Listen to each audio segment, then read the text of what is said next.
Sombre et silencieuse, depuis plus d'1 an, cette usine à papier de l'Ouest canadien a arrêté de tourner. Dans cette région, l'industrie est frappée de plein fouet par la crise des journaux. On imprimait des quotidiens ici et malheureusement la demande est à un niveau historiquement bas. Le résultat c'est qu'on a cette usine qui est à l'abandon.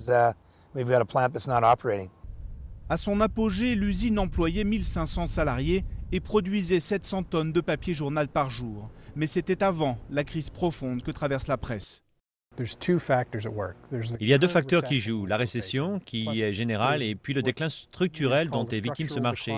Les gens lisent moins et notamment les journaux. En Amérique du Nord, nombreux sont les quotidiens qui n'ont plus qu'une version électronique. La version papier a tout simplement disparu. Et le niveau de vie dans le secteur est en chute libre. Mon niveau de vie est tout simplement accablant. C'est plutôt déprimant. C'est tout. À Campbell River, 30 000 habitants, l'impact de la crise se voit partout dans l'immobilier, les commerces. Vous voyez ces boutiques? Elles sont toutes vides. Licencié au bout de 15 ans, Tom repart dans une autre carrière. Il se forme à un métier tout nouveau pour lui.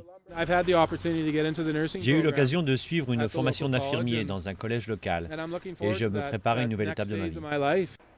Son travail d'infirmier devrait permettre à Tom de rester dans la région pour y élever ses 2 filles.